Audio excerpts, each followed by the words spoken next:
नमस्कार, मैं doctor Poonam Jaiswal, associate professor department of botany, JDV government girls college Kota. आज का टॉपिक है कम्युनिटी कैरेक्टरिस्टिक सिंथेटिक कैरेक्टर्स। ये कम्युनिटी इकोलॉजी पार्ट थर्ड का भाग है। कम्युनिटी इकोलॉजी पार्ट वन में आपने कम्युनिटी इकोलॉजी का जनरल इंट्रोडक्शन और उसके सिंपल कैरेक्टर्स के बारे में पढ़ा था, जनरल कैरेक्टर्स के बारे में पढ़ा था। कम्युनिटी इकोलॉजी पार्ट सेकंड में आपने एनालिटिकल कैरेक्टर्स के बारे में पढ़ा था। आज हम पढ़ेंगे सामुदायिक परिस्थिति, समुदाय के गुण, संश्लेषणात्मक गुण। सबसे पहले सिंथेटिक कैरेक्टर्स क्या होते हैं।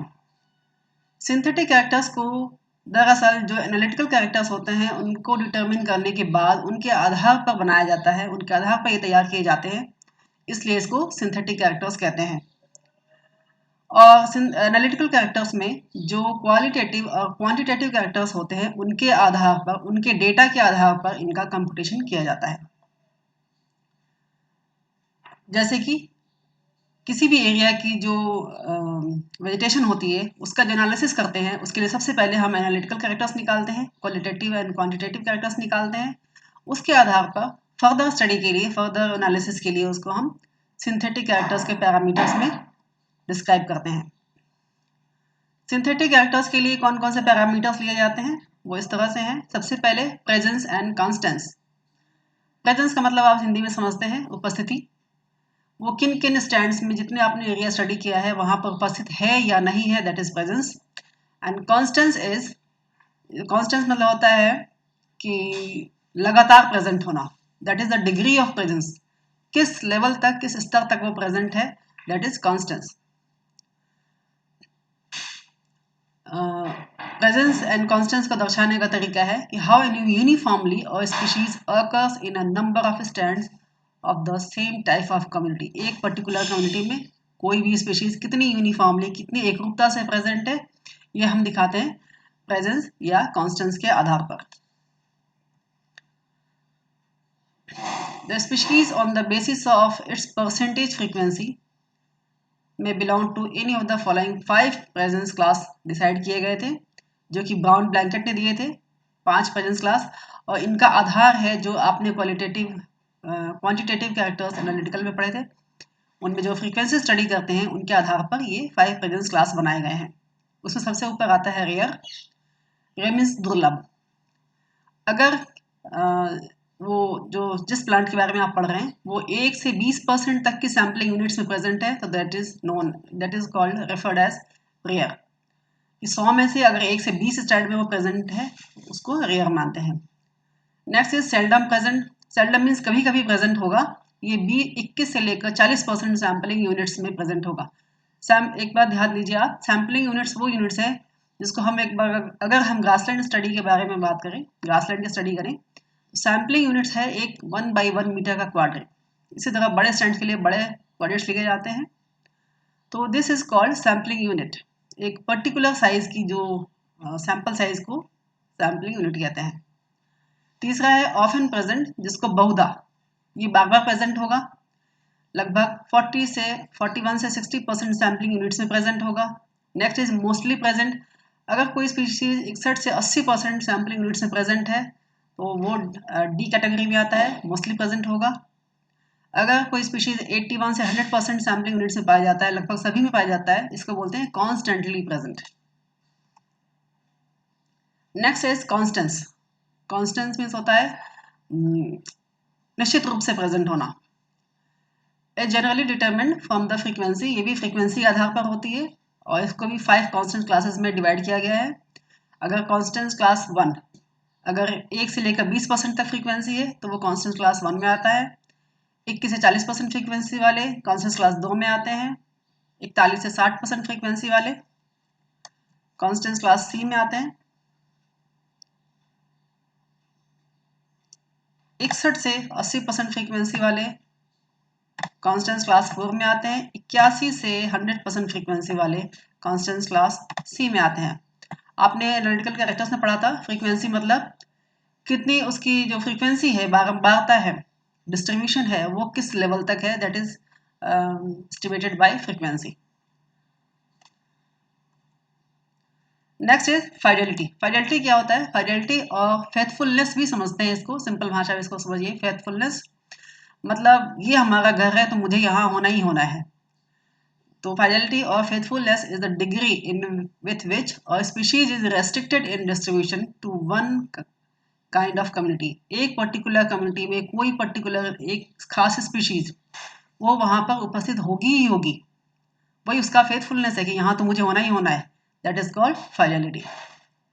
सच species are known as indicators. ऐसी स्पीशीज को ही इंडिकेटर स्पीशीज कहा जाता है, इंडिकेटर स्पीशीज कहा जाता है। और इसको भी the species have been grouped into 5 fidelity classes. और इसको भी सबसे पहले बाउंड ब्लैंकेट ने ही दिया था। आप एक चीज़ ध्यान रखें कि जितने भी सिंथेटिक कैरेक्टर्स हैं उसको ज़्यादातर को 5 कैटेगरी में डिवाइड किया गया है। एक तरह से एक स्केल है 5 इंडिकेटर स्केल, उसके आधार पर ही डिवाइड किए गए हैं। अब ये 5 फाइडेलिटी क्लास कौन कौन सी है? नंबर 1 जिसको हम स्ट्रेंजर्स भी कहते हैं। स्ट्रेंजर्स मीन्स अपरिचित। स्ट्रेंजर्स, उनको स्ट्रेंजर्स क्यों कहते हैं? कि प्लांट्स अपीयरिंग एक्सीडेंटली, ये कभी कभार दिखाई दे जाते हैं किसी एक खास स्टैंड में, किसी एक खास कम्युनिटी में। Second it fidelity class second, these are called indifferents, जिसको हिंदी में तटस्थ भी कहते हैं। तटस्थ इसलिए कहते हैं कि इनडिफरेंट प्लांट्स में अकर इन एनी कम्युनिटी, किसी भी कम्युनिटी में पाए जा सकते हैं, इनको कोई फर्क नहीं पड़ता कि यहाँ हमारा घर है या नहीं। फिर फाइडेलिटी क्लास 3, इसको प्रीफरेंशियल्स भी कहते हैं। वो इसलिए कहते हैं विच अकर इन सेवरल कम्युनिटीज, कई सारी कम्युनिटीज में पाए जा सकते हैं, लेकिन ये predominant in one particular community. Predominant in one, किसी एक खास कम्युनिटी में तो पाए जा, वहाँ प्रीडोमिनेंट होते हैं, लेकिन बाकी दूसरी कम्युनिटीज में भी पाए जा सकते हैं। Next is fidelity class 4, these are may occasionally occur in other communities as well। ये एक कम्युनिटी में तो पाए जाते ही हैं, लेकिन दूसरी कम्युनिटीज में भी पाए जा सकते हैं, इसको कहते हैं selectives. Next is fidelity class 5, this occurs only in one particular community में ही पाए जाएंगे, दूसरी अन्य किसी कम्युनिटी में नहीं पाए जाएंगे। इसको कहते हैं एक्सक्लूसिव्स, मतलब these are exclusive to one particular community, not found in others. Next character is dominance. Dominance आपने आगे लेक्चर सेकंड में, लेक्चर 1 में ही पढ़ा था। ये क्या होते हैं? This is used as synthetic as well as analytical characters, दोनों में पाए जाते, दोनों का कैरेक्टर डिफाइन करता है, ये दोनों का कैरेक्टर बताता है डोमिनेंस कैसा है। ये परिकल्पना डॉबिन मैयर ने दी थी 1959 में। The number of species, The number of organisms sometimes may not give correct idea of the species। कोई भी ऑर्गेनिज्म जो है उसका डिस्ट्रीब्यूशन हम देखें, डेंसिटी देखें, फ्रीक्वेंसी देखें, तो वो हमें करेक्ट आइडिया नहीं देती है कि वो डोमिनेंट है कि नहीं उस कम्युनिटी के लिए। इसके लिए हम उसका डोमिनेंस निकालते हैं, और इस डोमिनेंस निकालने के लिए हम सबसे पहले कवर जानने की आवश्यकता होती है कि उसका कवर कैसा है। This cover is included as important character in dominance, की वो कितना एरिया उस कम्युनिटी में कवर करता है, दैट इज कवर। अब on the basis of density, density आपने निकाल चुके हैं, फ्रीक्वेंसी निकाल चुके हैं, कवर के आधार पर डोमिनेंस निकाल चुके हैं। कवर के आधार पर डोमिनेंस आपने निकाल रखा है। उसके बाद इन तीनों को मिलाकर हम आपको, तो ये एक तरह से density and frequency and dominance, these are analytical characters. इसके आधार पर हम एक बड़ा कैरेक्टर डिफाइन करते हैं, that is importance value index, जिसको IVI के नाम से जाना जाता है। IVI निकालने के लिए हमें डेंसिटी, फ्रीक्वेंसी एंड डोमिनेंस की रिलेटिव वैल्यू चाहिए होती है। रिलेटिव वैल्यू क्या होती है वो हम अभी आपको आगे बताएंगे। तो सबसे पहले डेंसिटी का relative value, relative density, frequency के लिए रिलेटिव फ्रीक्वेंसी एंड डोमिनेंस या कवर के लिए रिलेटिव डोमिनेंस ज्ञात किया जाता है। IVI के लिए आपको जैसा कि बताया कि RD means relative density, RF relative frequency, RDO relative dominance, इसको ज्ञात करना होता है एनालिटिकल कैरेक्टर्स के आधार पर। जैसे कि एनालिटिकल कैरेक्टर्स क्वांटिटेटिव में अपनी डेंसिटी निकाली थी, यहाँ हम उसका सिंथेटिक कैरेक्टर IVI निकालेंगे, उसके लिए हमें रिलेटिव डेंसिटी चाहिए होगी। उसको कैसे निकालें? आपने क्वांटिटेटिव कैरेक्टर्स में अलग अलग स्पीशीज की डेंसिटी ज्ञात कर चुके हैं और सबसे नीचे आते हैं तो सारी स्पीशीज की डेंसिटी एक साथ उसका सम कर लेते हैं। तो एक पर्टिकुलर स्पीशीज की डेंसिटी डिवाइड बाय जितने भी स्पीशीज पाए गए हैं उन सबकी टोटल डेंसिटी, उसको डिवाइड करने के बाद उसको हम मल्टीप्लाई करते हैं 100 से, तो ये हमें बताता है रिलेटिव डेंसिटी कितनी है। इसी तरह रिलेटिव फ्रीक्वेंसी किस एक कम्युनिटी में किसी एक स्पीशीज की फ्रीक्वेंसी डिवाइड बाय जितनी स्पीशीज पाई गई हैं उन सबकी टोटल फ्रीक्वेंसी मल्टीप्लाई बाय 100, ये हमें बताता है रिलेटिव फ्रीक्वेंसी। इसी तरह relative dominance cover of one species, एक स्पीशीज का cover vessel cover divide by उस स्टैंड में उस सैंपल में जितने स्पीशीज पाए गए हैं उन सबका टोटल कवर, उसको हम मल्टीप्लाई करते हैं 100 से। एक स्पीशीज का cover divide by total cover of all species multiply by 100, तो ये हमें रिलेटिव डोमिनेंस बताता है। अब हम IVI निकालेंगे इन तीनों रिलेटिव वैल्यूज के आधार पर। ये है इंपॉर्टेंस वैल्यू इंडेक्स, जिसको IVI के नाम से जानते हैं, और ये हमें बताता है overall importance of each species in the community structure, किसी भी कम्युनिटी में, क्योंकि IVI हर स्पीशीज की अलग अलग ज्ञात हो जाती है, क्योंकि एक ही स्पीशीज की आपने डेंसिटी निकाली, एक ही स्पीशीज की डोमिनेंस निकाली, उसी स्पीशीज की आपने कवर निकाली, तीनों की रिलेटिव वैल्यूज निकाली और उसको सम किया, तो उसी स्पीशीज की IVI ज्ञात कर ली है आपने। इस तरह से IVI जो है वो एक स्पीशीज की ओवरऑल इंपॉर्टेंस, उसका महत्व कितना है उस पर्टिकुलर कम्युनिटी में, ये हमें बताता है। इन calculating this index the percent value, क्योंकि पिछले में आपने देखा था कि जितने भी आपने ये निकाले थे रिलेटिव वैल्यूज, उसको आपने मल्टीप्लाई किए थे 100 से, इस वजह से इसको प्रतिशत वैल्यू निकलती है RD RF एंड RDO की।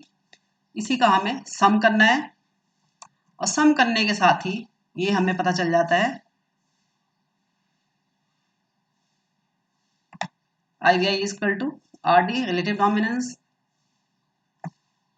RD is relative dominance, RF is relative frequency and RDO is relative dominance।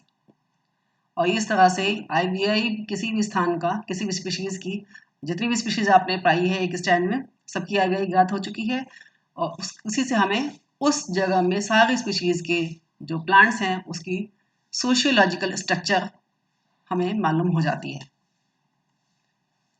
अन्य सिंथेटिक कैरेक्टर्स क्या होते हैं, जो भी अभी आपने पिछले स्लाइड्स में पढ़ी है, उसके अलावा दूसरे कैरेक्टर्स भी होते हैं, सिंथेटिक कैरेक्टर्स भी होते हैं, जो कि जब हम किसी भी कम्युनिटी के अलग अलग कम्युनिटी को कंपैरेटिव स्टडी करते हैं, तुलनात्मक अध्ययन करते हैं, उसमें हमें काम आती है। ज़्यादातर ये चीज़ें इंडेक्स के माध्यम से बताई जाती हैं। और सच कैरेक्टर्स जो हैं, ऐसे कैरेक्टर्स कौन कौन से हैं? इंटर स्पेसिफिक एसोसिएशन, ये आपने जनरल कैरेक्टर्स में पहले पढ़ा था। Competition, stratification and cohabitation, inter specification पढ़ा था। इसी तरह से एसोसिएशन इंडेक्स, एसोसिएशन अगर है प्लांट्स के बारे में, स्पीशीज के बीच में, तो उसका एक इंडेक्स वैल्यू, न्यूमेरिकल वैल्यू निकाली जाती है इंडेक्स से। इसी तरह से अगर दो कम्युनिटीज बहुत ही सिमिलर है या डिसिमिलर है, ये इंडेक्स ऑफ सिमिलरिटी से निकाली जाती है। दो अलग अलग स्टैंड का डोमिनेंस कैसा है, अगर दोनों स्टैंड की डोमिनेंस को हमें कंपेयर करना हो तो वो भी एक इंडेक्स के माध्यम से निकाली जाती है, डोमिनेंस इंडेक्स। इसी तरह दो कम्युनिटी की डाइवर्सिटी कितनी है, दोनों की अलग अलग डाइवर्सिटी कितनी है, उसको तुलना करने के लिए डाइवर्सिटी इंडेक्स निकाला जाता है। ये सारे पैरामीटर्स को हम आगे किसी दूसरे लेक्चर में पढ़ेंगे कि इसको मैथमेटिकल कैलकुलेशन, स्टैटिस्टिकल कैलकुलेशन इनका कैसे करते हैं, कैसे इनको इंडेक्स सारे निकालते हैं, और जो भी रिलेटिव वैल्यू है IVI कैसे निकालते हैं, ग्राफ कैसे बनाते हैं, वो सब भी हम आगे दूसरे अन्य लेक्चर में पढ़ेंगे। धन्यवाद। आशा करती हूँ आपको ये लेक्चर समझ में आया होगा। आप ये चैनल दिख रहा है आपको, CCE JDB GG CK Kota, आप इसको सब्सक्राइब कर सकते हैं। यहाँ अपने क्वेरीज या कमेंट्स डाल सकते हैं। धन्यवाद।